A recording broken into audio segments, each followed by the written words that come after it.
تفسیر تفہیم القرآن سورہ زاریات نمبر 51 سورہ کا تعارف۔ اس سورت کا نام پہلے ہی لفظ والزاریات سے ماخوذ ہے۔ مراد یہ ہے کہ وہ سورت جس کی ابتدا لفظ الزاریات سے ہوتی ہے۔ مضامین اور انداز بیان سے صاف محسوس ہوتا ہے کہ یہ سورت اس زمانے میں نازل ہوئی ہے جب نبی صلی اللہ علیہ وسلم کی دعوت کا مقابلہ تکذیب و استہزاء اور جھوٹے الزامات سے تو بڑے زور شور کے ساتھ ہو رہا تھا، مگر ابھی ظلم و تشدد کی چکی چلنی شروع نہیں ہوئی تھی۔ اس لیے یہ بھی اسی دور کی نازل شدہ معلوم ہوتی ہے جس میں سورہ قاف نازل ہوئی ہے۔ اس کا بڑا حصہ آخرت کے موضوع پر ہے اور آخر میں توحید کی دعوت پیش کی گئی ہے۔ اس کے ساتھ لوگوں کو اس بات پر بھی متنبہ کیا گیا ہے کہ انبیاء علیہ السلام کی بات نہ ماننا اور اپنے جاہلانہ تصورات پر اصرار کرنا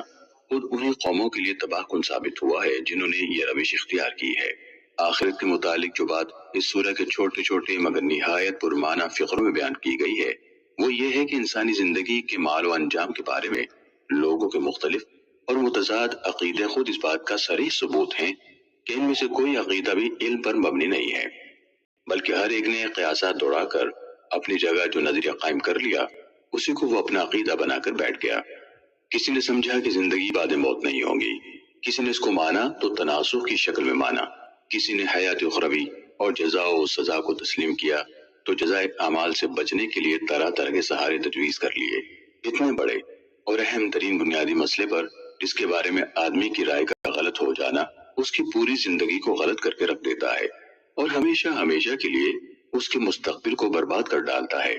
علم کے بغیر محض قیاسات کی بنا پر کوئی عقیدہ بنا لینا ایک تباہ کن حماقت ہے۔ اس کے معنی یہ ہے کہ آدمی ایک بہت بڑی غلط فہمی میں مبتلا رہ کر ساری عمر جاہلانہ غفلت میں گزار دے اور مرنے کے بعد اچانک ایک ایسی صورتحال سے دوچار ہو جس کے لیے اس نے قطعاً کوئی تیاری نہ کی تھی۔ ایسے مسئلے کے بارے میں صحیح رائے قائم کرنے کا بس ایک ہی راستہ ہے اور وہ یہ ہے کہ انسان کو آخرت کے متعلق جو علم خدا کی طرف سے اس کا نبی دے رہا ہے اس پر وہ سنجیدگی کے ساتھ غور کرے اور زمین و آسمان کے نظام اور خود اپنے وجود پر نگاہ ڈال کر کھلی آنکھوں سے دیکھے کہ کیا اس علم کے صحیح ہونے کی شہادت ہر طرف موجود نہیں ہے۔ اس سلسلے میں ہوا اور بارش کے انتظام کو، زمین کی ساخت اور اس کی مخلوقات کو، انسان کے اپنے نفس کو، آسمان کی تخلیق کو اور دنیا کی تمام اشیاء کے جوڑوں کی شکل میں بنائے جانے کو آخرت کی شہادت کے طور پر پیش کیا گیا ہے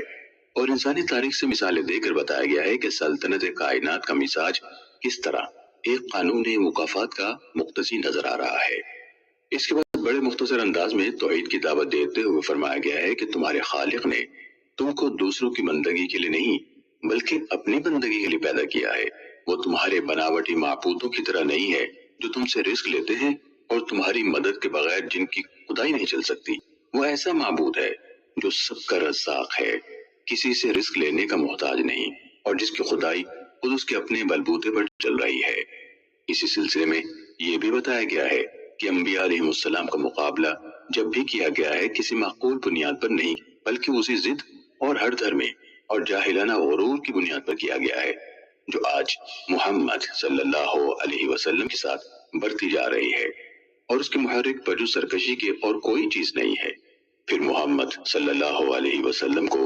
ہدایت فرمائی گئی ہے کہ ان سرکشوں کی طرف التفات نہ کریں اور اپنی دعوت و تذکیر کا کام کیے جائیں کیونکہ وہ ان لوگوں کے لیے چاہے نافع نہ ہو مگر ایمان لانے والوں کے لیے نافع ہے۔ رہے وہ ظالم جو اپنی سرکشی پر مصر رہے تو ان سے پہلے اسی روش پر چلنے والے اپنے حصے کا عذاب پا چکے ہیں اور ان کے حصے کا عذاب تیار ہے۔